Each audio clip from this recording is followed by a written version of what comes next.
République démocratique du Congo, Rwanda, France. Tout le monde a vu récemment, lors de son passage à Paris, eh bien, la parade du président de la République démocratique du Congo, Félix Tshisekedi Tshilombo.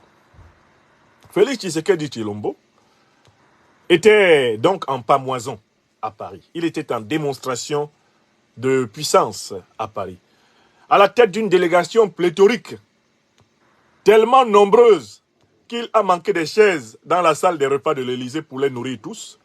Tshisekedi a étalé à Paris toute l'insouciance scandaleuse qui le caractérise et qui choque le peuple congolais et qui choque le peuple africain.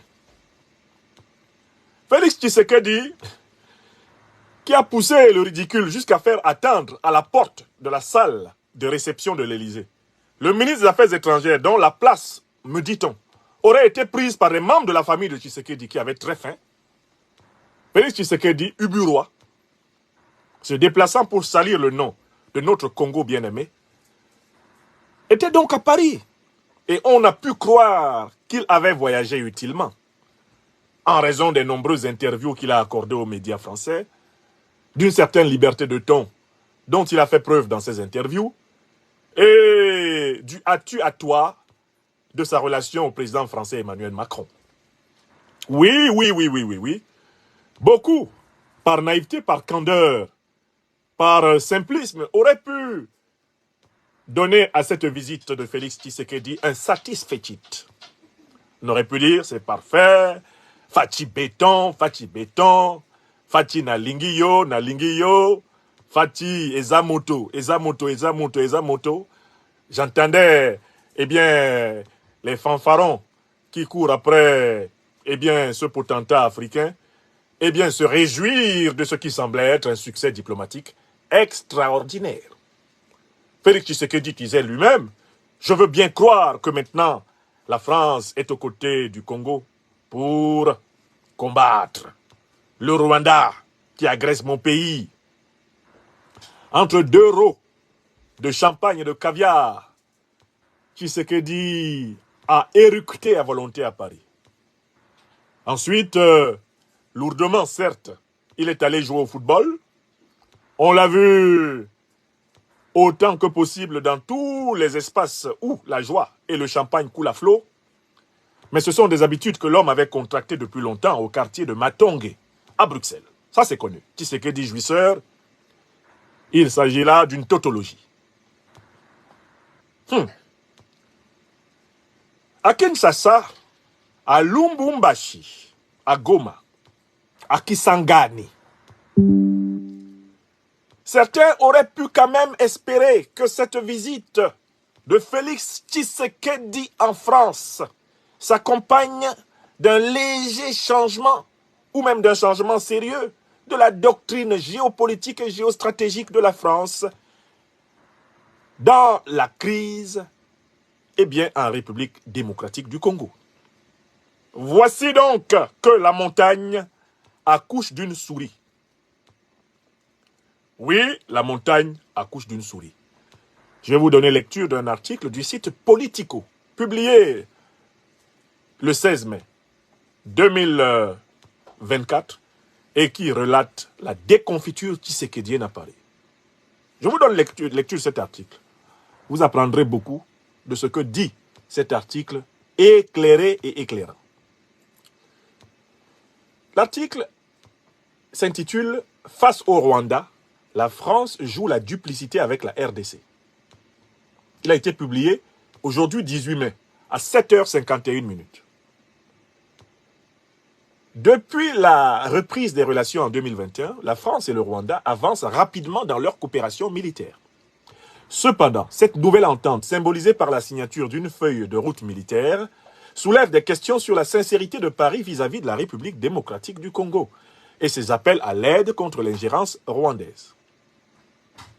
Le 16 mai, à Paris, une délégation des forces de défense rwandaises, Rwanda Defense Force, dirigée par le brigadier général Karuretwa, a conclu la 2e réunion de la commission militaire conjointe avec l'état-major français. Les deux parties ont examiné l'état de leur coopération en matière de défense et ont signé une feuille de route qui guidera la coopération bilatérale entre les deux nations jusqu'en 2025.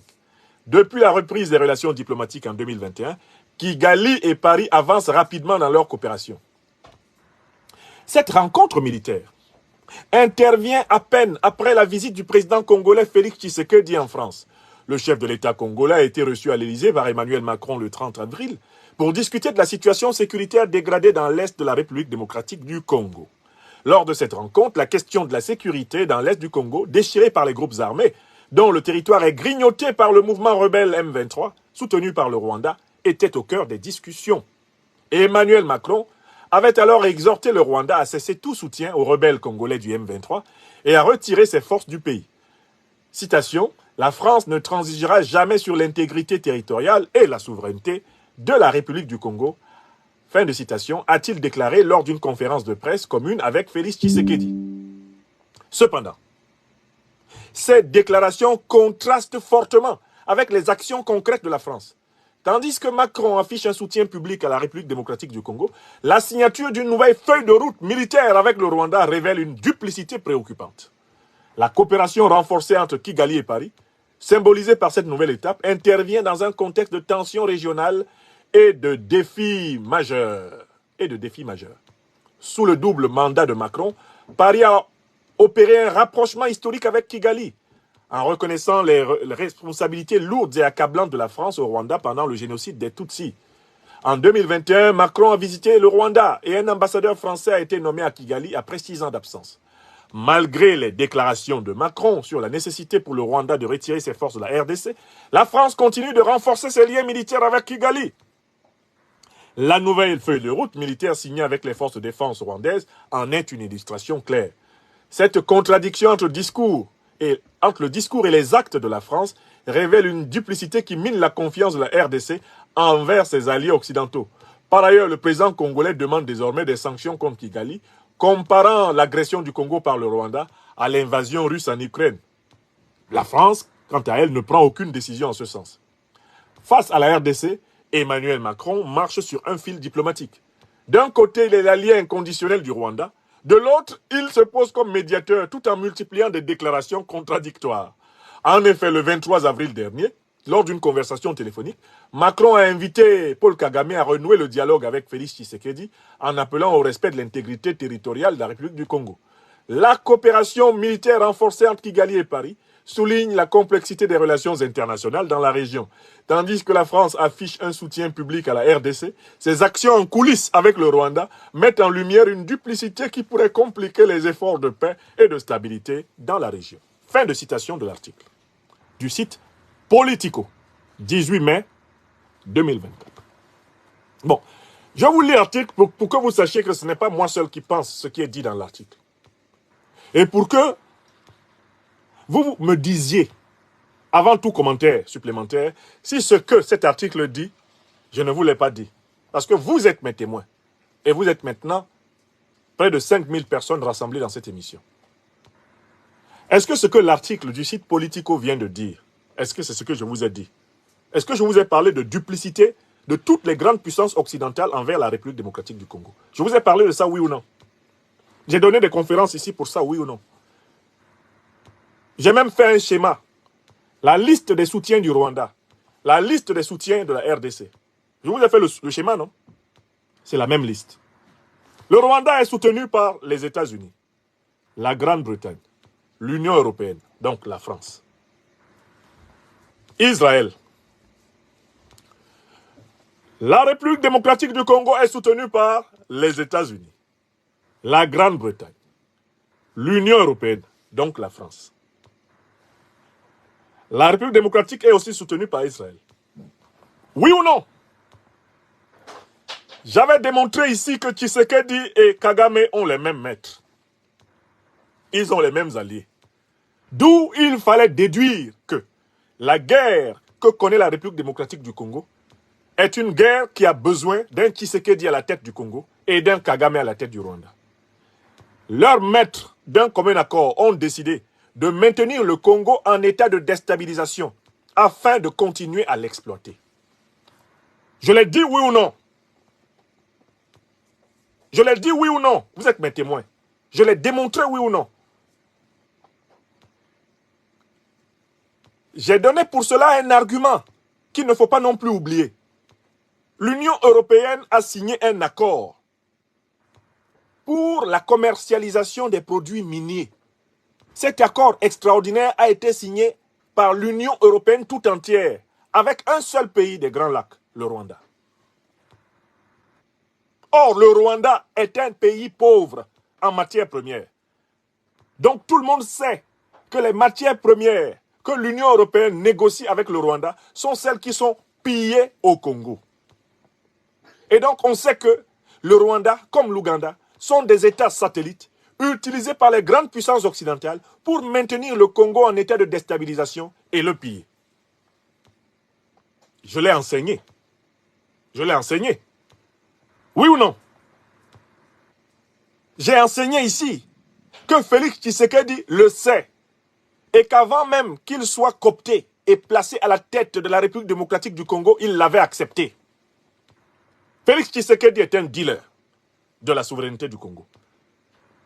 Quand le président Emmanuel Macron a dit publiquement que Tshisekedi avait été fait président par compromis à l'africaine, c'est ce qu'il voulait dire.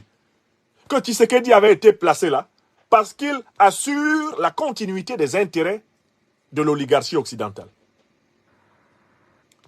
Quand le président Macron a parlé à Kinshasa, on lui est tombé dessus. Tshisekedi en a profité pour jouer au panafricaniste, anticolonialiste, révolutionnaire. On dirait même qu'il était devenu Lumumba en personne.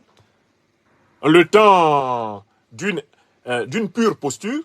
Mais ce que le président Macron a dit est vrai. Pour que Tshisekedi arrive au pouvoir, on l'a mis en accord avec Kagame. Et Kagame et lui savent qu'il faut maintenir le Congo en état de déstabilisation pour continuer à le piller. Tshisekedi est chargé de faire semblant de combattre pour libérer le Congo. Kagame, lui, est chargé de traumatiser les populations congolaises pour dégager des territoires où il va piller des matières premières et les commercialiser à l'Union européenne, à la Grande-Bretagne et aux États-Unis. Oui! C'est ça le modèle. Et c'est exactement le modèle que nous venons de commenter au niveau du Sahel. Kagame joue en République démocratique du Congo le rôle que Al-Qaïda et l'État islamique jouent au Sahel. Les armes rwandaises ne sont pas fabriquées au Rwanda. Le Rwanda n'a pas d'industrie militaire. Et s'il n'est pas sous embargo, c'est parce que ces armes sont utilisées pour déstabiliser le Congo. Et la condition pour que le Congo soit pillé, c'est que l'État congolais ne soit pas présent sur toute l'étendue de son territoire. Et j'avais donné un autre argument que vous ne devez jamais oublier. Ce sont les propos de Nicolas Sarkozy de Nagui Boksha, représentant spécial du président Macron. L'ancien président français, Nicolas Sarkozy de Nagui Boksha, a dit que la résolution du conflit politique entre la République démocratique du Congo et le Rwanda était simple. Car d'un côté, on a un État surpeuplé mais trop petit, et de l'autre côté, on a un État sous-peuplé mais trop grand. Nicolas Sarkozy de Nagui Boksha a dit publiquement qu'il faudrait donc que l'on cède une partie de l'État qui est trop grand à l'État qui est surpeuplé et qu'ainsi l'État qui est surpeuplé cesse d'agresser l'État qui est trop grand. Autrement dit, Nicolas Sarkozy de Nagui Boksha, qui est le parrain sur le rapprochement avec le Rwanda, Sarkozy de Nagui Boksha a prôné le morcellement, l'abandon d'une partie du territoire congolais au Rwanda comme solution. Et si vous vous en souvenez, lors de la conférence de presse Macron-Tshisekedi à Kinshasa, Emmanuel Macron, au nom de la France, a proposé d'aider les populations congolaises déplacées de guerre à bien s'installer dans les régions où elles se sont déplacées. Et Tshisekedi, se rendant compte quand même du caractère flagrant de cette proposition et ne voulant pas montrer qu'il en est complice, a dit non, non, non, non, non. Nous souhaitons avoir des solutions pour les ramener sur leurs terres, non pas pour les installer sur les terres où ils ont été déplacés. Or, en fait, tout le plan et toute la stratégie géopolitique française dans la sous-région, c'est de faire acter ce que le Rwanda a déjà pris. Car si on veut aider les déplacés de guerre à l'intérieur du Congo à s'installer définitivement là où ils ont été déplacés, ça veut dire qu'on veut abandonner leurs terres aux envahisseurs venus du Rwanda. Je vous avais expliqué ces choses-là, oui ou non? Donc voilà le résultat. Tshisekedi vient gaspiller l'argent public congolais à Paris. Il fait une grosse délégation. Il remplit l'avion des membres de sa famille. Ils vont se goinfrer, eh bien, comme des cochons à l'Élysée.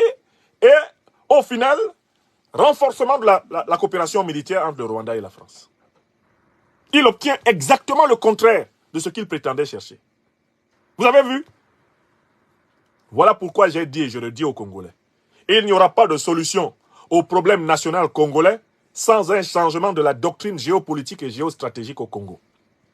Il faut que les forces vives du Congo, c'est-à-dire les forces panafricanistes révolutionnaires à l'intérieur des armées et de la société civile congolaise, prennent le pouvoir. Tant qu'elles ne prendront pas le pouvoir, afin de commencer la véritable libération du Congo qui avait été entamée par les Kimbangu, par les Lumumba, par les Gizenga, par les Pierre Moulele, par les Laurent Désiré Kabila, tant que ce chantier n'est pas rouvert, mon peuple va malheureusement continuer à souffrir. Le changement de doctrine géopolitique et géostratégique au Congo consiste à ne pas avoir pour alliés dans la lutte contre le terrorisme rwandais les puissances qui sont les parraines du terrorisme rwandais. C'est exactement le même principe appliqué au Sahel qu'il faut appliquer là-bas. Il ne faut pas s'associer aux pompiers pyromanes. Les mêmes qui soutiennent le Rwanda pour attaquer la République démocratique du Congo prétendent soutenir la République démocratique du Congo pour se défendre contre le Rwanda. C'est cela que le journaliste de Politico a appelé la duplicité. On peut l'expliquer à n'importe quel enfant à Kinshasa. À Matadi, il va comprendre. Je ne peux pas chercher à éteindre le feu qui brûle ma maison avec celui qui a mis volontiers le feu dans ma maison. Je ne peux pas combattre le feu avec des pompiers pyromanes. Or, les grandes puissances occidentales se comportent en Afrique systématiquement comme des pompiers pyromanes. Pyromaniac firefighters. Écrivez ça. Et voilà pour ce que je voulais dire à propos du Congo. Parce que c'est flagrant ce que nous voyons là. Alors,